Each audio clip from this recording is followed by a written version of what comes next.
The coastal highway stretched endlessly before Leah Parker's windshield, a ribbon of asphalt bordered by darkness on one side and the infinite black of the ocean on the other. It was past midnight, and the road belonged to her alone. No headlights behind, none ahead. Just the rhythmic crash of waves against the cliffs below, and the soft hum of her aging sedan's engine. She'd driven this route 1,000 times, returning from her late shift at the hospital in the city, her scrub still smelling faintly of antiseptic and exhaustion. Tonight felt no different from any other. She was thinking about her empty refrigerator, the bills piling on her kitchen counter, and whether she'd remember to set her alarm for the morning shift. Ordinary thoughts for an ordinary life. But the universe had other plans. The sky erupted.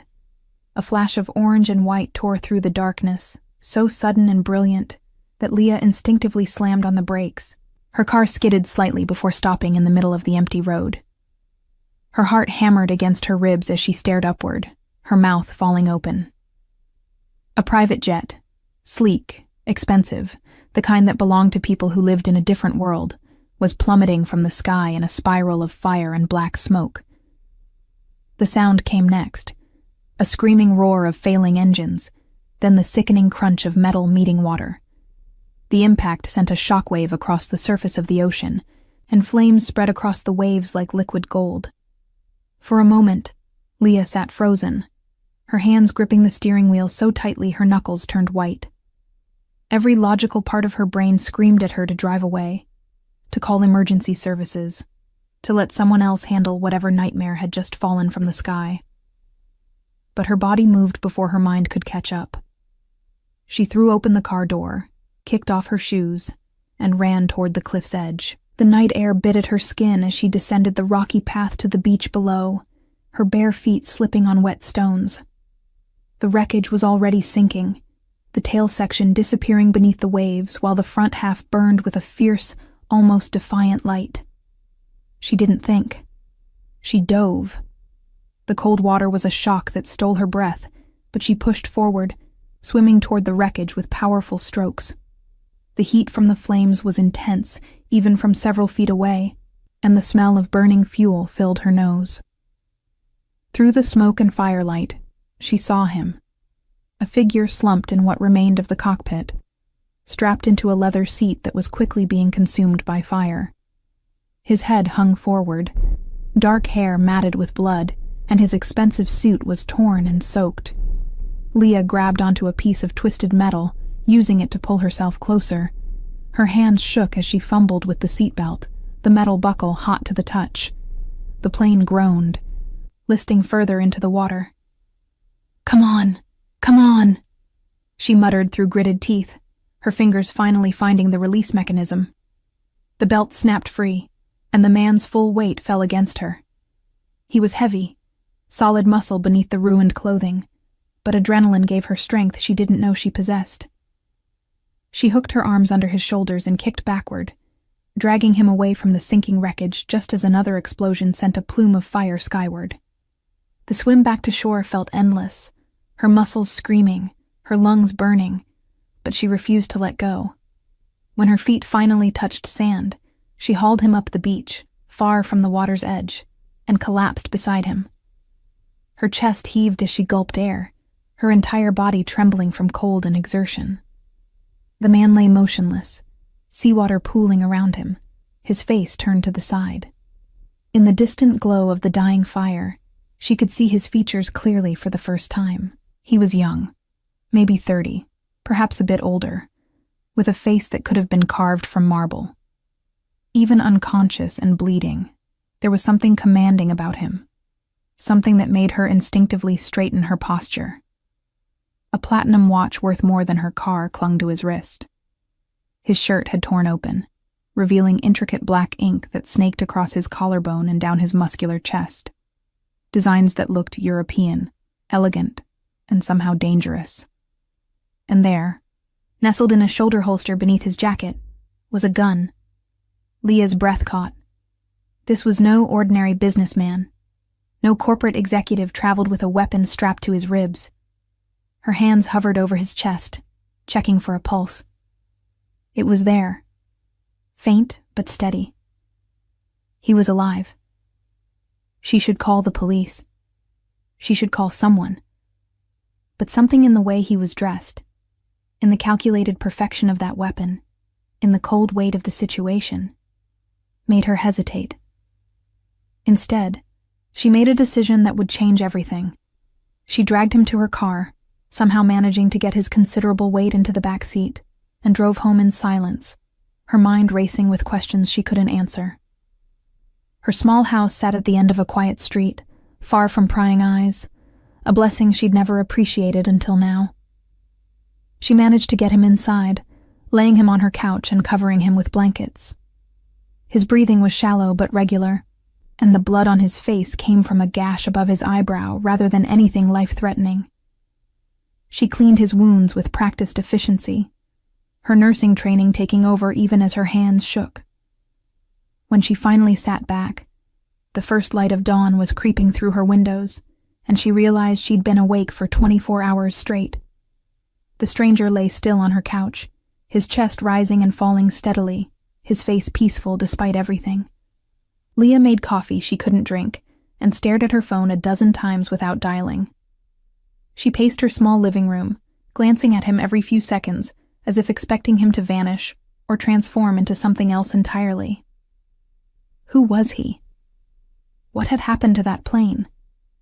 And why did every instinct she possessed tell her that bringing him here had just thrown her simple, predictable life into chaos? As the sun rose higher, painting golden streaks across her walls, the man's eyes flickered.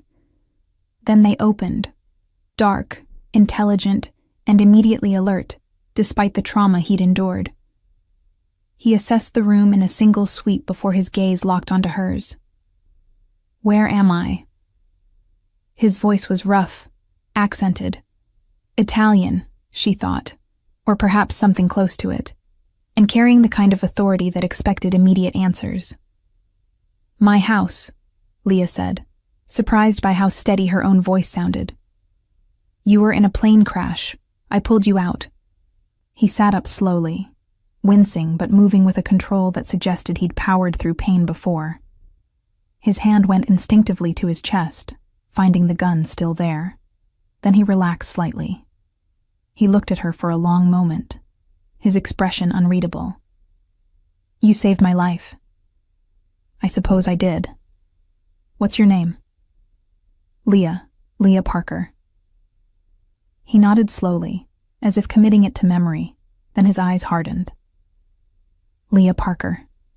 Whatever you think you know about who I am or what happened tonight, you need to forget it. No police, no hospitals. No one can know I'm here." It wasn't a request. It was a command delivered with the certainty of someone accustomed to absolute obedience. Leah should have been afraid, should have demanded answers, should have done 100 things differently. But instead, she just nodded, understanding in that moment that she'd become part of something far bigger and far more dangerous than a simple rescue. The stranger settled back against the couch, his eyes never leaving hers. And in the growing light of morning, Leah heard it. The sound of engines. Many engines. Powerful and approaching fast. The rumble grew louder, a mechanical thunder that didn't belong in her quiet neighborhood. Leah moved to the window, carefully pulling back the curtain just enough to see the street. Her breath caught in her throat. 3 black SUVs, massive, gleaming vehicles with tinted windows so dark they looked like rolling shadows, pulled up in perfect formation in front of her house. The engines died simultaneously, and for a moment, there was only silence. Then the doors opened, and men emerged. 10 of them, all dressed identically in black suits that fit like they'd been tailored yesterday, with crisp white shirts and ties that caught the morning light. They moved with military precision, each step coordinated, each movement deliberate. These weren't security guards or local police. These were soldiers in civilian clothing. "Oh, God," Leah whispered, her hand falling from the curtain. She spun to face the stranger, who was now standing despite his injuries, his expression cold and calculating. "There are men outside. 10 of them. I know." He moved to the window with surprising speed, glancing out with the practiced efficiency of someone who'd assessed threats 1,000 times before. A ghost of a smile touched his lips. "They're mine." "Yours?" Leah's voice rose an octave. "What do you mean they're yours?" Before he could answer, there was a sharp knock at the door. Not the friendly tap of a neighbor or the authoritative pound of law enforcement, but something in between, respectful, yet unyielding. The stranger straightened, wincing slightly as the movement pulled at his injuries. But when he spoke, his voice carried effortlessly through the door. "Stato." The single word, Italian for status, hung in the air. From outside came a response, also in Italian, delivered in clipped, professional tones. The stranger listened, then responded with a series of rapid commands. Leah understood none of it, but she heard the authority in his voice, the way these men on the other side of her door responded with immediate acknowledgement. When the brief exchange ended, he turned to her, and for the first time since waking, something almost like regret flickered across his features. "I need to explain something to you, Leah Parker. But first, I need to know, do you live alone?" "Yes. Why does that matter?" "Because in approximately 30 seconds, my men are going to conduct a security sweep of your property. They won't harm you, but they will be thorough. I need you to remain calm and do exactly as I say. Can you do that?" Leah wanted to scream, wanted to demand answers, wanted to throw him out of her house and pretend the last 8 hours had never happened. Instead, she found herself nodding, that same inexplicable trust that had made her dive into burning wreckage now keeping her rooted to the spot. The stranger, she still didn't know his name, moved to the door and opened it. Immediately, 2 of the suited men entered, their eyes sweeping the room with professional efficiency. They barely glanced at Leah, their attention focused entirely on their employer. One of them, a man with silver streaks in his dark hair and a scar running from his temple to his jaw, stepped forward. "Boss, siamo qui per portarti via. Il dottore è in attesa." The man's Italian was rapid, but Leah caught the word dottore, doctor. "Non ancora," the stranger replied, holding up a hand. "C'è qualcosa che devo fare prima." The scarred man's eyes flicked to Leah, then back to his boss. Whatever unspoken question hung between them was answered with a slight shake of the stranger's head. The man nodded and gestured to the others, who spread through the house with silent efficiency.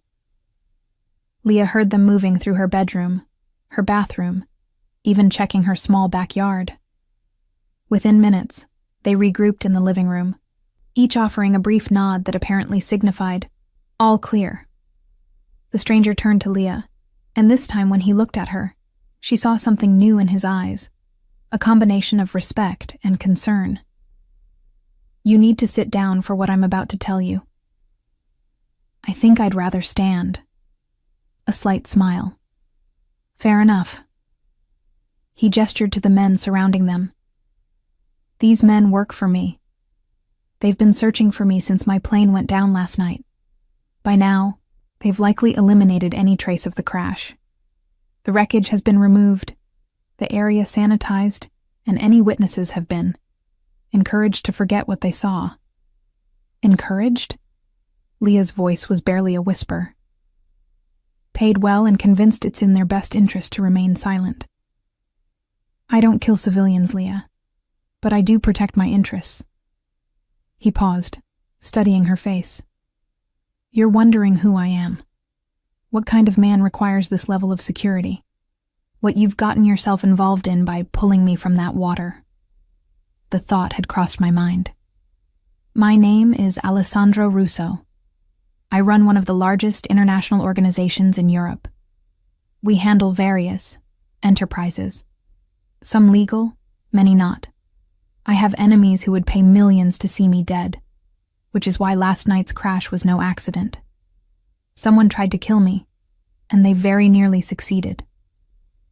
He took a step closer, his dark eyes never leaving hers. "You saved my life, Leah Parker. In doing so, you've placed yourself in considerable danger."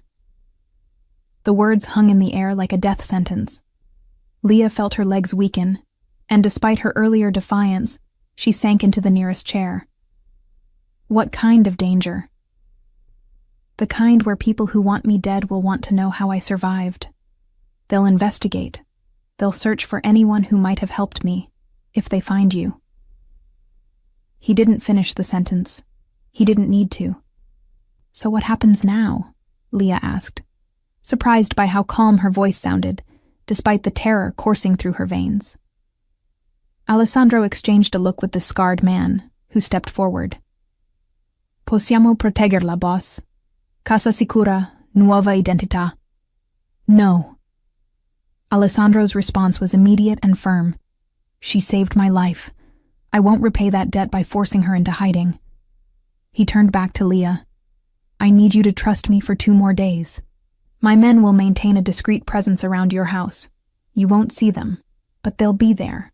In 48 hours, I'll have eliminated the threat and dealt with whoever tried to kill me. After that, you can return to your normal life. And if you can't eliminate the threat in 2 days, then I'll stay here until I do."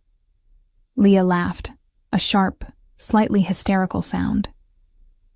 "You want to hide in my house? The head of a criminal organization wants to use my living room as a safe house? I've hidden in far worse places." There was something almost boyish in his smile, a glimpse of the man beneath the calculated exterior. "Besides, you have a comfortable couch." Despite everything, the guns, the suited men, the impossible situation, Leah found herself returning the smile. It was insane. Completely, utterly insane. She should be calling the police, the FBI, anyone who could remove this dangerous stranger from her life. But when she looked at him, all she could see was the unconscious man she'd dragged from burning wreckage, the weight of him in her arms, the way she'd refused to let the ocean claim him. She'd saved his life. And now, inexplicably, she felt responsible for seeing him through whatever came next. 2 days, she said finally. But you need to tell your men to be less obvious. Black SUVs in this neighborhood stick out like... It's already handled, the scarred man interjected in accented English. We have vehicles being delivered within the hour. A pickup truck, a sedan, a minivan. Neighborhood appropriate. Alessandro nodded approvingly. Marco is my head of security, former Italian special forces. If he says you're protected, you're protected. Marco offered Leah a slight bow, which felt absurdly formal given the circumstances. The other men began filing out, leaving only Marco and 2 others who positioned themselves by the windows. Alessandro moved back to the couch, finally allowing the exhaustion and pain to show on his face. Leah's nursing instincts kicked in immediately. You need proper medical attention. Those wounds should be cleaned again, and you probably have a concussion. The doctor will be here within the hour, traveling separately to avoid suspicion. Until then. He gestured to the couch. I'll rest. You need food, too. When did you last eat? He thought for a moment. Yesterday afternoon, before the flight. Leah stood, grateful for something practical to focus on. I'll make breakfast. You... She pointed at Alessandro. Stay there, and you... She addressed Marco. Make sure he doesn't do anything stupid like trying to stand up. Marco's lips twitched with something that might have been amusement. Si, signorina. As Leah moved to her small kitchen, she could hear the low murmur of Italian behind her, Alessandro giving quiet orders while Marco responded with military efficiency. She cracked eggs into a pan, her hands somehow steady despite the surreal nature of her morning. A Mafia boss on her couch, armed guards in her living room, and somewhere out there, people who wanted Alessandro Russo dead and would kill anyone who got in their way. 2 days, she told herself. Just 2 days. And then her life would return to normal. But even as she thought it, Leah knew it was a lie. Nothing would ever be normal again. The doctor arrived exactly 63 minutes later, a small, precise man in his 60s carrying a black medical bag that looked like it belonged in a museum. He introduced himself as Dr. Castellano, spoke in rapid Italian with Alessandro, and then said about his examination with the efficiency of someone who'd treated gunshot wounds and knife injuries far more often than the flu. Leah watched from the kitchen doorway as he checked Alessandro's pupils, cleaned and redressed the head wound, and performed a series of tests that confirmed what she'd already suspected. Mild concussion, several cracked ribs, extensive bruising, but nothing life-threatening. The man was extraordinarily lucky. "Your nurse here did excellent work," Dr. Castellano said in surprisingly good English, nodding toward Leah. "The wound care was professional. You have medical training?" "I'm a registered nurse. I work at St. Catherine's Hospital downtown." The doctor's eyebrows rose slightly. "Fortunate for our friend. Another hour in that water and hypothermia would have claimed him regardless of the injuries." He packed his instruments with meticulous care. "I'm leaving antibiotics, pain medication, and detailed instructions. Change the dressings twice daily. No strenuous activity for at least a week. Though I suspect he'll ignore that advice." Alessandro, who'd been silent throughout the examination, offered a slight smile. "You know me too well, dottore. I've been cleaning up your messes for 15 years, Alessandro. I know you better than you know yourself." The old man's tone was affectionate despite the harsh words. "This young woman saved your life. I hope you plan to repay that debt appropriately." "I intend to." Alessandro's eyes found Leah's across the room, in ways she hasn't yet imagined. The comment sent an unexpected flush across Leah's cheeks, though she couldn't quite identify why. Dr. Castellano departed with the same quiet efficiency he'd arrived with, leaving behind enough medical supplies to stock a small clinic. The day stretched ahead, strange and suspended. Leah called in sick to work for the first time in 3 years, her supervisor's concern palpable even through the phone. Outside, she could see the promised replacement vehicles, a sensible Toyota sedan, a weathered pickup truck, and a soccer mom minivan, parked at strategic points around the block. Marco's men had changed clothes too, now wearing jeans and casual shirts that made them look like neighborhood fathers, rather than trained killers. Alessandro slept through most of the morning, his body finally surrendering to the trauma it had endured. Leah found herself watching him more often than she should, studying the harsh lines of his face that softened slightly in sleep, the way his hand occasionally moved to his chest as if checking for the weapon that Marco had temporarily confiscated for cleaning. He was beautiful in a way that felt dangerous, the kind of beautiful that got people into trouble. Sharp cheekbones, a jaw that could cut glass, and those eyes that, even closed, seemed to see everything. She busied herself with mundane tasks, laundry, dishes, returning emails she'd been neglecting. But her mind kept circling back to the impossible reality of her situation, a mafia boss in her house. That's what Alessandro was, even if the word felt too cinematic, too divorced from reality. Yet the evidence was everywhere. The way Marco's men moved with lethal precision, the unquestioning obedience they showed their boss, the sophisticated communication devices they carried, the fact that they'd made an entire plane crash disappear overnight. This wasn't a movie. This was her life now, at least for 2 more days. Around 3 in the afternoon, Alessandro woke. He sat up slowly, testing his body's limitations, then caught Leah's eye and offered a slight nod, a gesture that felt more intimate than words. She brought him water, which he drank gratefully, and a sandwich she'd prepared, which he consumed with surprising delicacy for someone who'd nearly died 12 hours earlier.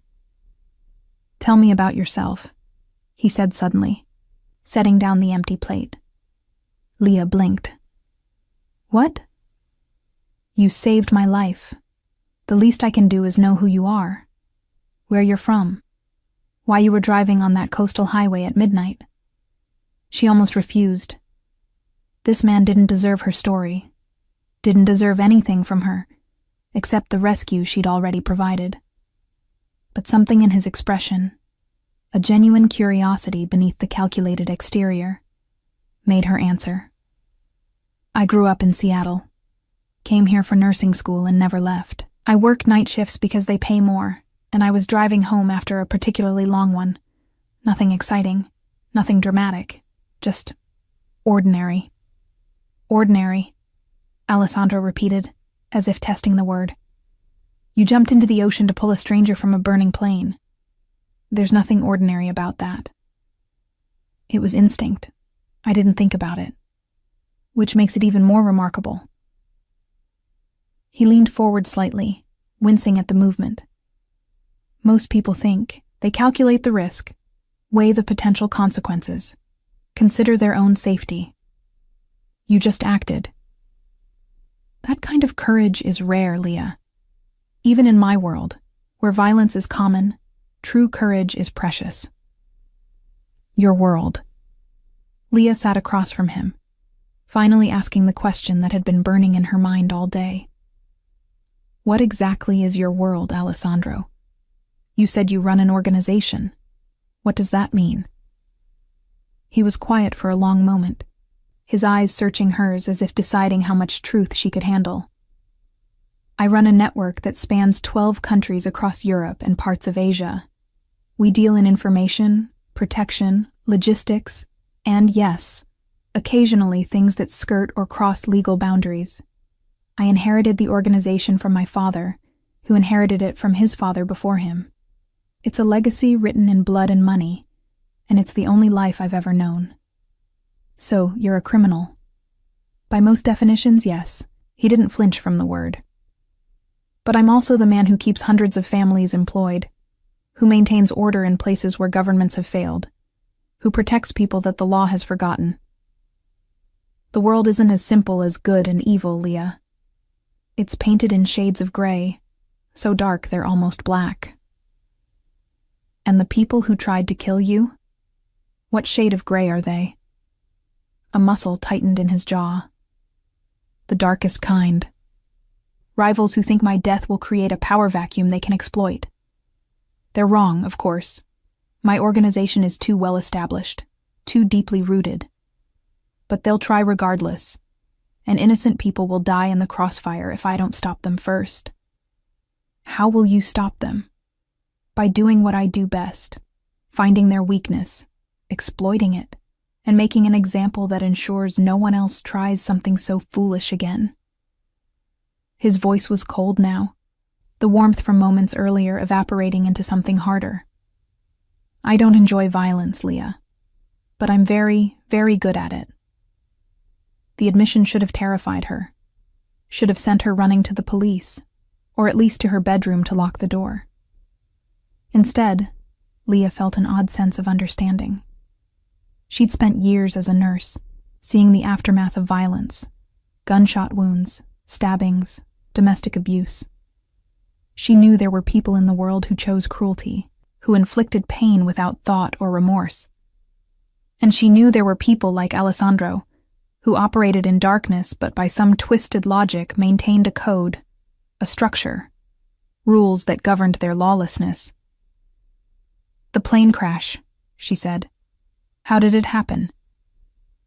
Explosives planted in the landing gear compartment, timed to detonate at cruising altitude. Sophisticated work, likely military grade.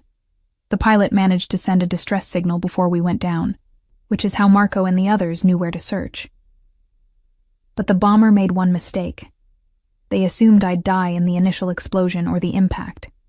They didn't account for the possibility that someone might. He trailed off, looking at her with an expression she couldn't quite read. They didn't account for you. So I've ruined their plans. Spectacularly. A genuine smile crossed his face, transforming his features from handsome to devastating. You've also put yourself in their crosshairs, which is why I need to resolve this quickly. I won't have your blood on my conscience, Leah Parker. How noble of you. Don't mistake pragmatism for nobility. If you die because of me, I lose something valuable. a life debt I can never repay. That's unacceptable. They sat in silence for a while, the afternoon sun streaming through the windows and painting golden rectangles across the worn carpet. Outside, Leah could see Marco talking quietly into a phone, his expression grave. Inside, she was alone with a man who represented everything she'd been taught to fear and avoid, yet who looked at her with something approaching reverence. It was intoxicating and terrifying in equal measure. "What happens after the 2 days?" she asked finally. "I disappear from your life. My men maintain surveillance for another week to ensure no threats emerge, and then you never see me again. You return to your ordinary existence, and I return to mine. It's cleaner that way." Cleaner. The word tasted bitter. "Is that what you want?" Alessandro's eyes met hers, and for a moment, she saw something vulnerable beneath the armor. A flicker of loneliness, of a life lived always looking over his shoulder, trusting no one completely. "What I want and what's best for you are two very different things. You deserve a life free from the shadows I bring with me. That's not an answer." "No," he agreed quietly. "It's not." Before either could say more, Marco entered without knocking, his expression urgent. He spoke rapidly in Italian, and Leah watched Alessandro's face transform from relaxed to deadly in an instant. He stood despite his injuries, moving to the window with predatory grace. Marco handed him a tablet displaying what looked like surveillance footage, and Alessandro's eyes narrowed as he studied the screen. "What's happening?" Leah asked, her heart suddenly racing. Alessandro looked at her, and she saw the warrior beneath the wounded man. "They've found me. Or rather, they've found where they think I might be. My enemies are conducting sweeps of every property within a 20-mile radius of the crash site. They'll reach your neighborhood within the next 6 hours. Then you need to leave. Go somewhere safer." "No." His response was immediate and firm. "Leaving now would expose me during transport. They'll have spotters watching every route out of the area. The safest place I can be is right here, hidden in plain sight in a house they have no reason to suspect." He turned to Marco. "Implementa il protocollo Castello. Voglio 2 squadre in posizione entro un'ora."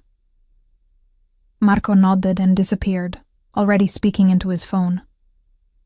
Alessandro moved back to the couch, but the relaxed man from earlier was gone, replaced by someone calculating and dangerous. "Leah, I need you to listen very carefully. For the next several hours, this house will be under maximum security. My men will be positioned inside and out, ready to respond to any threat. You'll be safe, I promise you that. But I need you to stay calm and follow any instructions Marco or I give you without question. Can you do that?" Leah wanted to argue, wanted to demand that he leave and take his war with him. But looking at his face, at the determination and something else, something that looked almost like protectiveness, she found herself nodding. "Okay, but Alessandro, if someone gets hurt because of this, if one of your men dies protecting you, then I'll carry that weight, as I carry all the others." He reached out, his hand hovering near hers but not quite touching. "But I won't let anything happen to you. That's a promise I intend to keep." Outside, the sun began its descent toward the horizon, painting the sky in shades of orange and red that reminded Leah of the burning plain. And inside her small, ordinary house, a war was quietly being prepared, a war she'd become the center of without ever choosing to fight. Night fell like a curtain dropping on a stage, transforming Leah's quiet neighborhood into something resembling a chessboard where invisible pieces moved with lethal purpose. She watched from her bedroom window as Marco's men took positions, some in the houses across the street that were apparently vacant, or whose owners had been quietly evacuated. Others in vehicles that looked perfectly normal, but whose occupants never moved, never relaxed, never stopped scanning the darkness. Alessandro had retreated to her living room, surrounded by laptops and communication equipment that had been delivered in unmarked boxes. He worked with focused intensity, orchestrating a defense that Leah couldn't fully comprehend but could definitely feel. The house itself had been transformed. Additional locks had been installed on every door and window. Security cameras now monitored every angle of the property, their feeds displayed on multiple screens that Marco watched with unwavering attention. A weapons cache had been discreetly positioned in the hallway closet. Leah had glimpsed it when retrieving towels and immediately regretted looking. This wasn't her home anymore. It was a fortress, and she was both its most protected resident and its most dangerous liability. Around 8 p.m., Alessandro called her into the living room. He looked exhausted, the pain medication wearing off and the toll of his injuries becoming visible again. But his eyes were sharp, alert, missing nothing. "I need to explain what's about to happen," he said, gesturing for her to sit. "In approximately 2 hours, a convoy will pass through this neighborhood conducting what appears to be a routine patrol. They're actually searching for me, using thermal imaging and other surveillance technology. My men will be creating false signatures 3 blocks away to draw their attention. But there's a chance they'll still scan this house. And if they do?" Leah's voice was steadier than she felt. "They'll see exactly what they expect to see. A single woman at home, watching television, going about her normal evening routine. Marco has rigged a system that will mask my heat signature and that of the additional men inside. To their equipment, this house will appear completely ordinary. But Leah," his voice softened slightly, "you need to actually be doing those normal things. Can you sit in front of the television for 2 hours, acting relaxed and natural, knowing that men with guns are scanning your house?" She wanted to say no, wanted to scream that none of this was normal, that she was a nurse who saved lives, not someone who played spy games with criminals. But instead, she thought of the man she'd pulled from the ocean, the weight of him in her arms, the way his heart had still been beating when every logical outcome said it shouldn't be. She'd saved him then. She could protect him now. "I can do it," she said. "But you need to tell me something first. The truth, Alessandro. Are we going to survive tonight?" He looked at her for a long moment, and she saw him make a decision, to trust her with honesty, rather than comforting lies. "I don't know. My enemies are powerful, well-resourced, and motivated. But I'm still alive, which means I'm either very lucky or very good. Probably both. And I have something they don't expect. You, a woman with no connection to my world, in a house they have no reason to suspect. That advantage might be enough. Might be. It's the best I can offer." Leah nodded and moved to the couch, turning on the television to a random sitcom, whose laugh track felt obscene given the circumstances. Alessandro retreated to the darkened hallway, just a shadow among shadows. Marco and his men became invisible, their presence erased so completely that if Leah hadn't known they were there, she would have believed herself alone. The wait began. The first hour passed with agonizing slowness. Leah forced herself to watch the television, to laugh at appropriate moments, to get up once to make tea, and then return to her spot on the couch.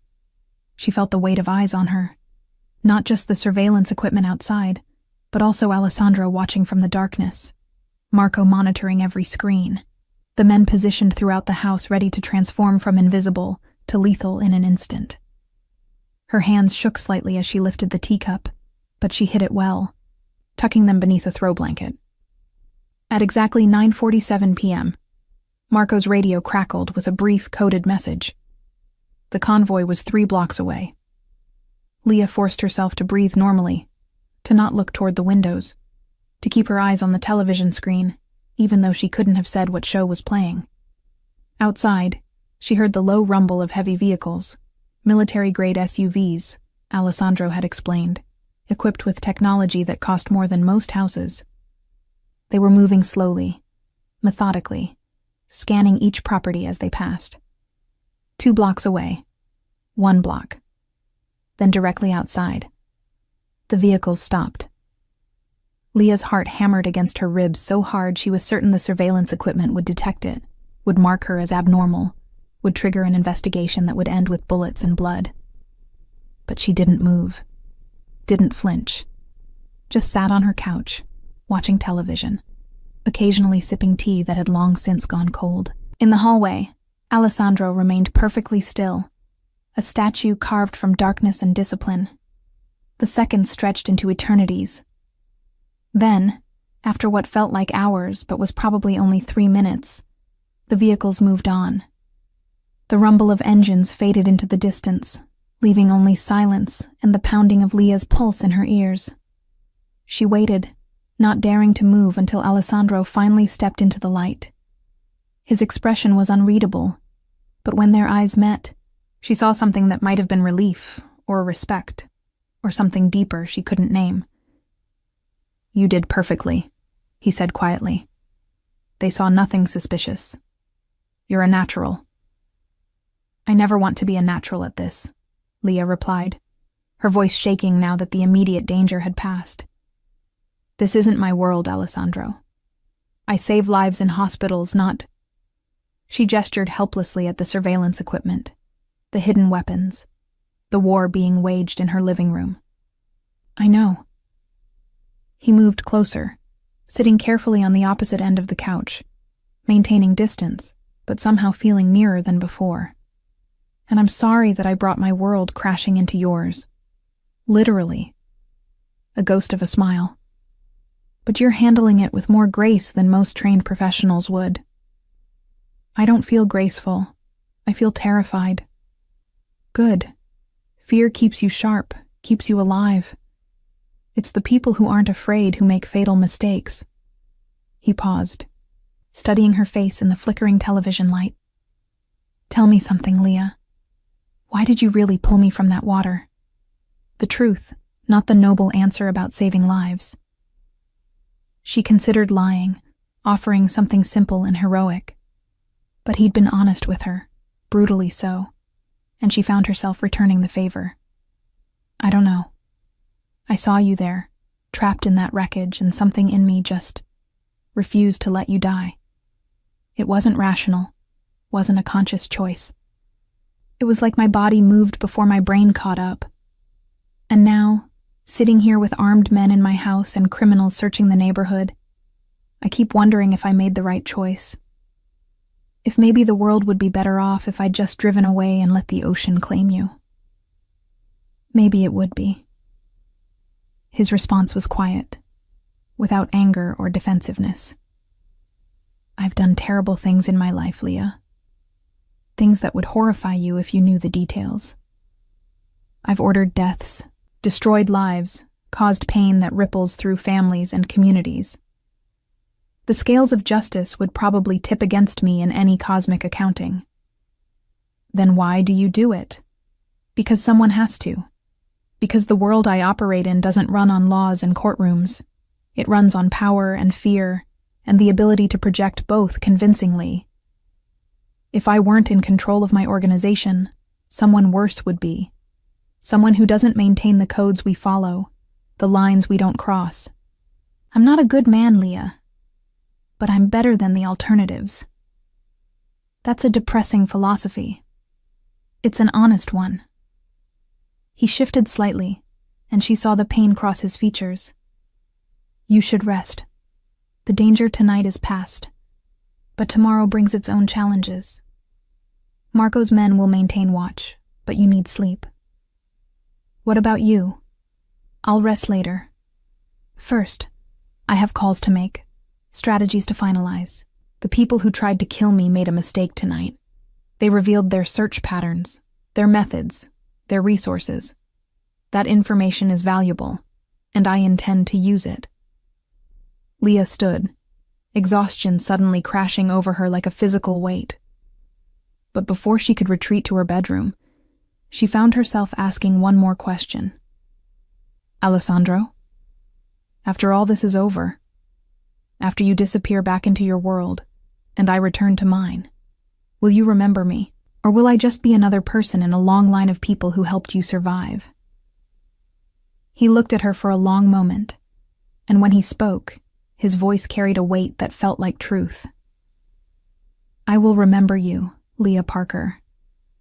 Not because you saved my life, though that would be reason enough, but because in 36 hours, you've shown me something I'd forgotten existed. Genuine courage without agenda. Kindness without expectation of reward. You pulled a stranger from fire and water, brought him into your home and protected him despite every logical reason not to. That kind of person? You don't forget them. Ever." The words settled between them, heavy with meaning neither seemed ready to fully acknowledge. Leah nodded, not trusting her voice, and retreated to her bedroom. But as she lay in darkness, listening to the quiet murmur of Alessandro's phone calls and the subtle movements of Marco's men throughout the house, she realized something that both thrilled and terrified her. She was starting to care about the dangerous stranger sleeping on her couch, not as a patient or a responsibility, but as something else entirely. Something that had no place in her ordinary life, but was taking root anyway, stubborn and undeniable as the dawn that would inevitably come. Outside, the night deepened, and across the city, Alessandro's enemies began to realize that their prey had slipped through their fingers once again. The hunt would continue. The danger would escalate. But for tonight, in a small house on a quiet street, a nurse and a Mafia boss existed in a strange bubble of safety, both knowing it couldn't last, but neither quite willing to acknowledge what waited beyond it. Morning arrived with deceptive gentleness, sunlight streaming through Leah's bedroom window and painting golden stripes across her walls. For a moment, one beautiful, blessed moment, she forgot everything. Then awareness returned, the weight of exhaustion from too little sleep, the sound of unfamiliar voices speaking Italian in her living room, the reality that her house had become ground zero in a war she didn't understand. She dressed quickly in jeans and a sweater, pulling her hair into a ponytail and taking several deep breaths before opening her bedroom door. The scene that greeted her was surreal in its domesticity. Alessandro sat at her small kitchen table, a cup of coffee in his hands, looking almost normal except for the fresh bandage on his forehead and the way he held himself, coiled tension barely disguised as relaxation. Marco stood by the window, his posture military straight, while two other men she recognized from yesterday were reviewing something on a laptop. When Alessandro saw her, he stood immediately, a gesture of respect that felt out of place coming from a man who commanded an army. "Good morning," he said. "Coffee's fresh." Marco picked up pastries from that bakery on 5th Street. Apparently he researched your favorite breakfast places. Leah blinked, looking at Marco, who shrugged with what might have been embarrassment. "Security includes knowing the target's routines and preferences," he said in his heavily accented English. "The almond croissants are very good." Despite everything, Leah laughed, a real laugh that surprised her with its genuine amusement. "You researched my breakfast preferences. That's either very thoughtful or deeply creepy, and I'm too tired to figure out which." She poured coffee, added cream, and grabbed a croissant that was, admittedly, excellent. "So what happens today? More convoys? More hiding?" "Actually," Alessandro said, settling back into his chair with visible relief. "Today, we go on the offensive. Last night's surveillance gave us everything we needed: vehicle signatures, communication frequencies, patrol patterns. My technical team has been working through the night tracing those signals back to their source. We know who's hunting me, and more importantly, we know where they're operating from. And what will you do with that information? End the threat." His voice was matter-of-fact, as if discussing something as mundane as grocery shopping, rather than what sounded suspiciously like planned violence. "By sunset tonight, the people responsible for the plane crash will no longer be in a position to harm anyone. The operation is already in motion, assets deploying, pressure being applied in very specific places. This will be finished soon. Assets deploying, Leah repeated the phrase, tasting its clinical detachment. You mean people? Your people, going to hurt or kill other people? Yes. No hesitation. No attempt to soften the truth. I told you I wasn't a good man, Leah. This is what that looks like in practice. I don't enjoy it, but I don't shy from it either. It's necessary. How many people will die today because of this? Alessandro's eyes held hers, and she saw something like pain flicker across his features. As few as possible. I'm not interested in a massacre or excessive violence. The goal is to eliminate the leadership of the organization that targeted me and make it clear that further attempts would be suicidal.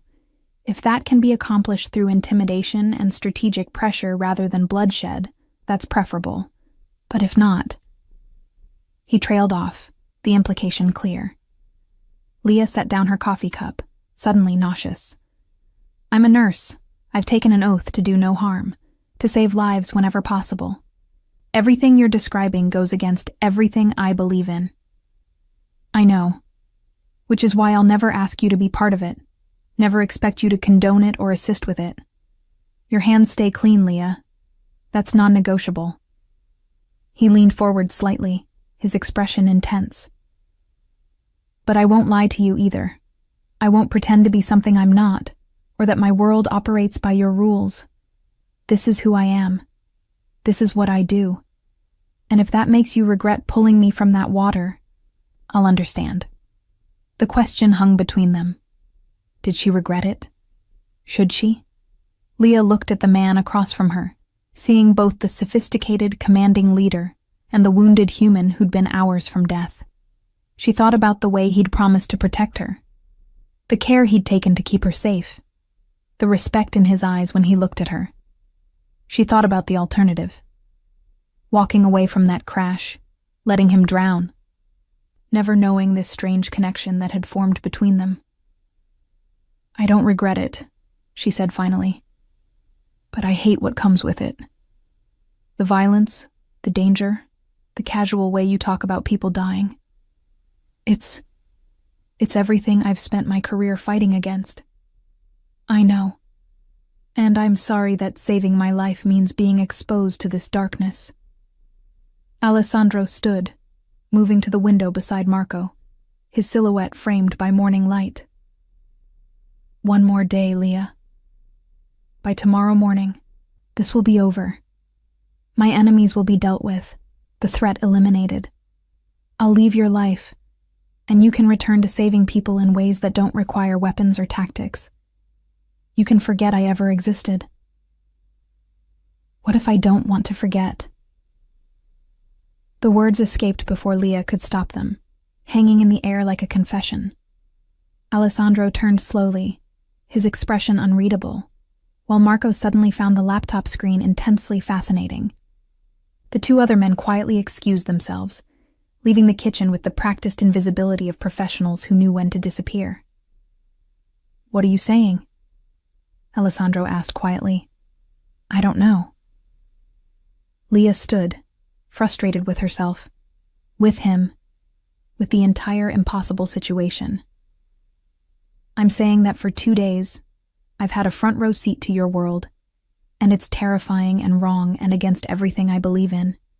But I've also seen the way you protect the people under your command, the loyalty they show you, the code you operate by even when it would be easier not to. You're not a good man by conventional standards, but you're not the monster you pretend to be either. Aren't I? Something bitter crept into his voice. You've seen my war room, Leah, not my battlefield. You haven't watched me put a gun to someone's head and pull the trigger without hesitation. You haven't seen the aftermath of my orders. The bodies, the widows, the children who grow up without fathers, because I deemed their deaths necessary. Don't mistake efficiency for humanity. I'm not. I see exactly what you are. She moved closer, closing the distance between them despite every logical voice in her head screaming at her to maintain space. You're someone who inherited a violent legacy and chose to shape it rather than escape it. Someone who maintains order in chaos, even if that order comes at a terrible price. Someone who... She paused, searching for words. Someone who's been alone for so long he's forgotten what it's like to be seen as human rather than a weapon. Alessandro stared at her, something cracking in his carefully maintained armor. You're romanticizing a criminal, Leah, creating a narrative that makes me palatable to your conscience. No. I'm seeing you clearly for the first time, without the shock and fear clouding my judgment. And what I see is complicated and morally gray and probably dangerous for me to feel anything about. But that doesn't make it less real. Feel anything about? He repeated the phrase slowly. What exactly do you feel, Leah Parker? It was a challenge, and a question, and something else. An invitation to be as honest as he'd been with her. Leah took a breath, committing to a truth she'd been avoiding since pulling him from the water. I feel like I didn't just save your life. I feel like you've somehow become part of mine. And even though every rational thought says I should want you gone, there's something in me that dreads tomorrow morning when you disappear. Which is insane, because we've known each other for 48 hours, and you're literally a mob boss, and I'm a nurse, and there's no universe where this makes sense. No, Alessandro agreed. There isn't. He reached out, his hand hovering near her face, not quite touching, but sense has nothing to do with what I feel when I look at you. Gratitude, yes. You saved my life, and that debt is enormous. But also something else. Something I haven't felt in years because I couldn't afford to. You make me want to be the man you seem to see when you look at me, even though I know I'll never deserve that vision. Alessandro, no. Let me finish. His hand finally made contact, fingertips brushing her cheek with surprising gentleness. After tonight, when the threat is eliminated and I return to my world, I'll remember this. I'll remember you standing in your kitchen telling a criminal that he's human, that he's worth seeing as more than a weapon. No one has said that to me in I don't know how long. Maybe ever. Before Leah could respond, before she could process the weight of his words, or the way his touch sent electricity through her nerves, Marco's phone buzzed urgently. He answered in clipped Italian, his expression darkening, then looked at Alessandro with obvious concern. Boss, abbiamo un problema. Uno dei nostri punti di osservazione è stato compromesso. Stanno arrivando. Alessandro's transformation was instantaneous. The vulnerable man disappeared, replaced by the warrior. Quanto tempo abbiamo? 10 minuti, forse meno. Allora ci muoviamo adesso. Codice rosso. Alessandro turned to Leah, his expression hard, but his eyes apologetic. They've found us. I don't know how, but one of our surveillance points has been compromised. We need to move you to a secure location immediately. Move me, Leah's voice rose. This is my house, which is now a target. Leah, please, I need you to trust me one more time. Marco will take you to a safe house that's been prepared for exactly this contingency. You'll be protected, comfortable, and completely secure. But we need to go now. What about you? I'll be fine. This is what I do. Evade, engage, eliminate. But I can't do it effectively if I'm worried about you becoming collateral damage. He gripped her shoulders, forcing her to meet his eyes. Please, Leah, let me protect you the way you protected me. The sound of vehicles approaching, multiple engines moving fast. Marco was already on his radio, issuing rapid commands. Outside, Leah could see Marco's men taking defensive positions, their casual disguises abandoned in favor of tactical readiness. This was really happening. Her quiet, ordinary life was about to become a battlefield. Okay, she said, the word coming out small but steady. Okay, I'll go. But Alessandro... She grabbed his hand, surprising them both. You survived this. Don't you dare die after I went through all that trouble to save you. A flash of genuine warmth crossed his features. I'll do my best. Now go. Marco will keep you safe until I can retrieve you myself." Marco was already moving, ushering Leah toward the back door where a nondescript sedan waited with its engine running. She looked back once, seeing Alessandro standing in her kitchen, transformed into something simultaneously beautiful and terrifying, a warrior preparing for battle. Then Marco's hand was on her arm, gentle but insistent, and she was being guided into the car. The last thing she saw before they pulled away was her small house, surrounded by armed men, about to become the center of a storm she'd inadvertently unleashed by refusing to let a stranger drown. The safe house was a penthouse apartment in the financial district, all glass walls and modern minimalism that felt like a different planet from Leah's modest home. Marco had driven in silence, taking a route that involved 3 car changes and what felt like deliberate circles before arriving at an underground garage.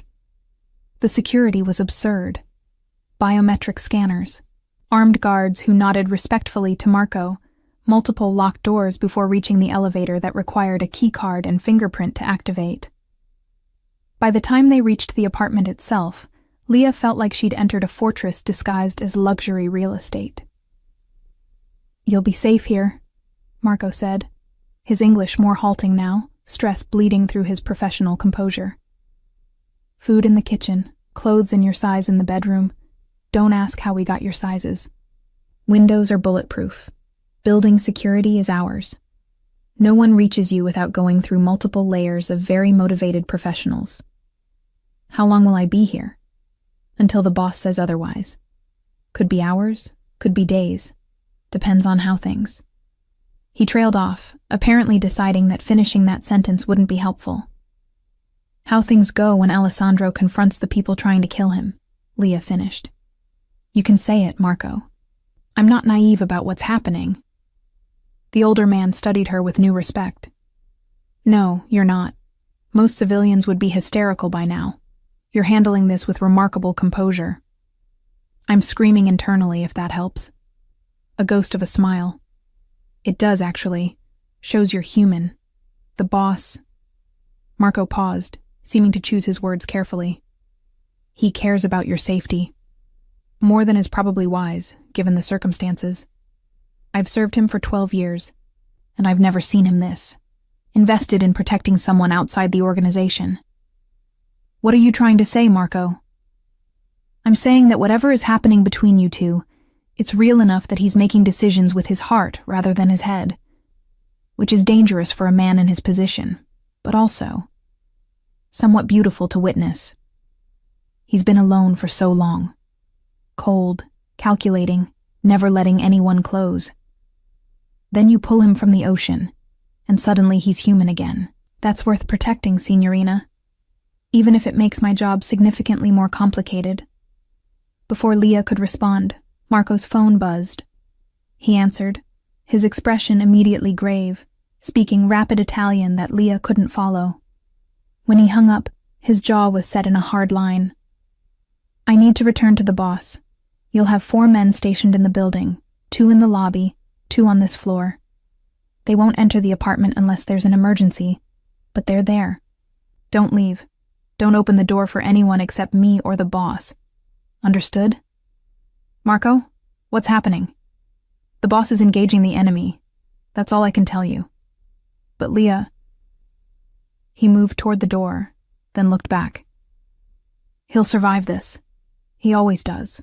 It's what he does best." Then Marco was gone, and Leah was alone in a stranger's apartment, surrounded by luxury that felt hollow and cold. She moved to the floor-to-ceiling windows, looking out over the city that sprawled below like a circuit board of lights. Somewhere out there, Alessandro was fighting for his life. People were probably dying, violence unfolding in the shadows while ordinary citizens went about their evening routines, unaware of the war being waged just out of sight.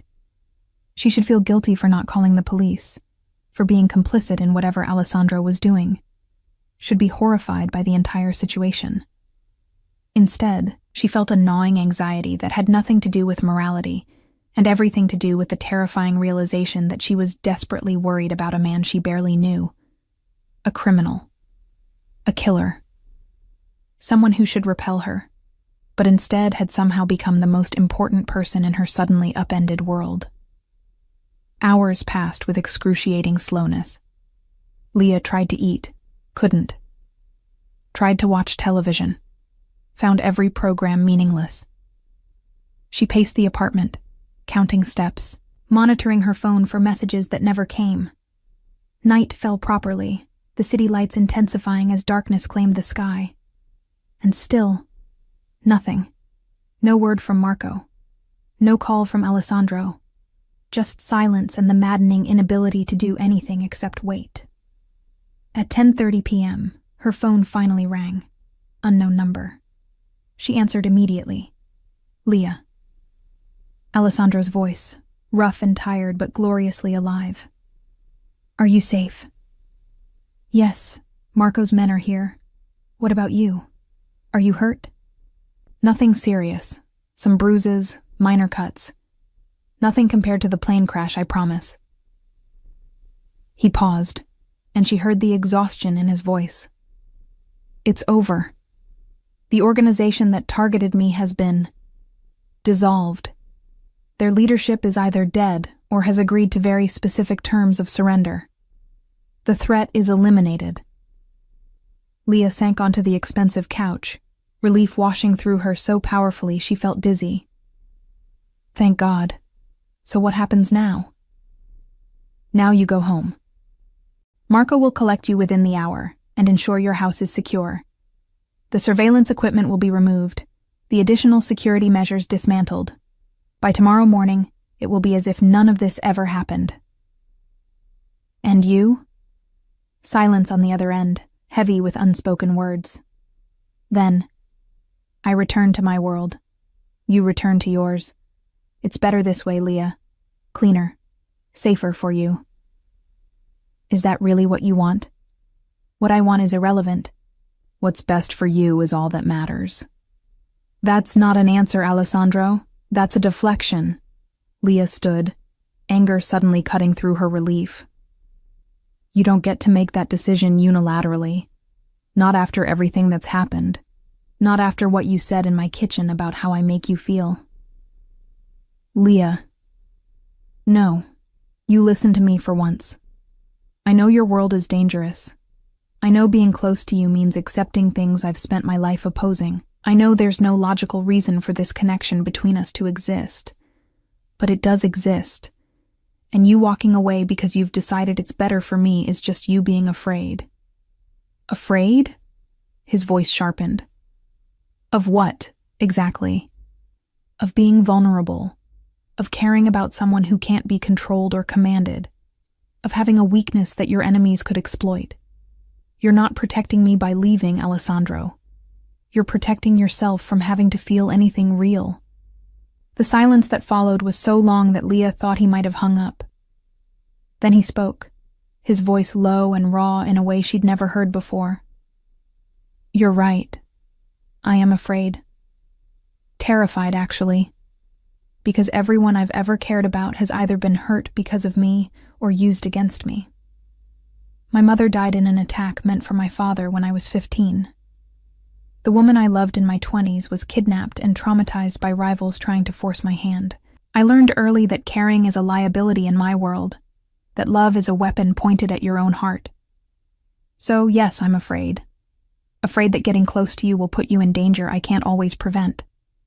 Afraid that I'll be the reason something terrible happens to you. And I'm afraid too, Leah replied, her voice gentler now. Afraid that letting you walk away means never knowing what we could have been. Afraid that I pulled you from the ocean just to lose you to your own fear. But Alessandro, I didn't save your life just so you could waste it being alone. What are you suggesting? I'm suggesting that you stop deciding what's best for me and let me make my own choices. I'm suggesting that maybe, just maybe, we try to figure this out together instead of you making grand, noble gestures that leave us both miserable. I'm suggesting... She took a breath, committing fully. I'm suggesting that you come to the safe house tonight. That we talk, really talk, about what happens next. Not as a criminal and the woman who saved him, but as two people trying to navigate something neither of us expected. That's dangerous. Everything about you is dangerous. But I jumped into burning wreckage to save you. So clearly I'm not great at avoiding danger when it matters. She heard him laugh, a real laugh, surprised and genuine. You're extraordinary, Leah Parker. Absolutely extraordinary. Is that a yes? It's a yes. I'll be there within the hour. But Leah, what I said about my world being dangerous, about the risks of being close to me, that wasn't an exaggeration. If we do this, if we try to make something work between us, you need to understand that your life will never be simple again. There will always be security concerns, always be risks, always be parts of my life I can't share, or that you won't want to know about. I know, and I'm scared of that. But I'm more scared of the regret I'll feel if I don't at least try. Then I'll see you soon. And Leah, thank you. For saving my life, yes. But more importantly, for reminding me that I have a life worth saving. The line went dead. Leah stood in the center of the luxurious apartment, her heart racing, her mind whirling with the magnitude of what she'd just done. She'd essentially agreed to try to build something with a mafia boss, a criminal. Someone whose daily life involved decisions she'd find morally reprehensible. It was insane. Reckless. The kind of decision that romance novels were written about because it was too improbable for real life. But she'd also never felt more alive. 53 minutes later, she counted every one. There was a knock at the door. Through the peephole, she saw Alessandro, cleaned up but showing signs of the night's violence. A fresh bruise on his jaw, torn knuckles on his right hand, exhaustion carved into every line of his face. She opened the door, and for a moment they just looked at each other, the weight of everything unsaid hanging between them. Then he stepped inside, closing the door behind him, and said quietly, "I've been thinking about what you said, about being afraid, about making decisions for you instead of with you. You're right. I've spent so long controlling everything, managing every variable, that I forgot what it's like to trust someone else with something as precious as vulnerability." "And now?" Leah asked, her voice barely above a whisper. "Now I want to try. I want to see if we can make this work, despite every logical reason it shouldn't. I want to—" He paused, seeming to search for words. "I want to know what it's like to be with someone who sees me as human rather than a weapon. Someone who risked her own life to save mine, without knowing who I was or what I could offer in return. Someone who looks at me with hope instead of fear." Leah closed the distance between them, her hand finding his damaged one, careful of the torn knuckles. "Then let's try. No promises, no guarantees, just two people figuring it out as we go." "That's terrifying." "Good. Fear keeps you sharp, keeps you alive. Someone very wise told me that recently."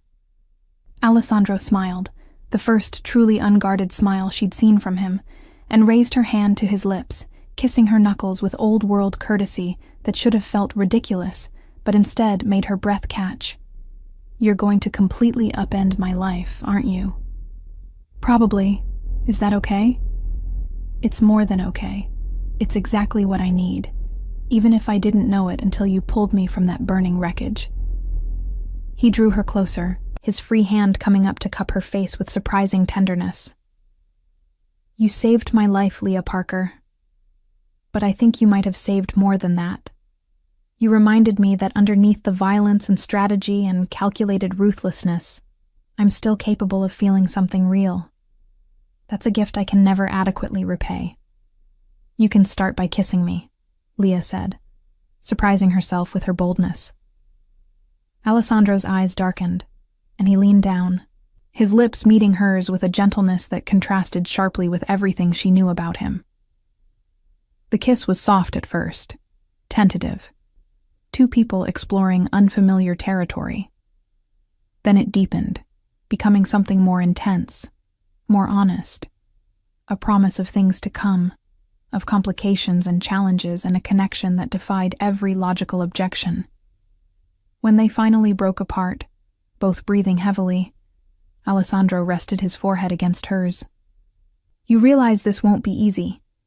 There will be times when you hate what I do, when my world intrudes on yours in ways you can't ignore. Times when you question whether this was the right choice."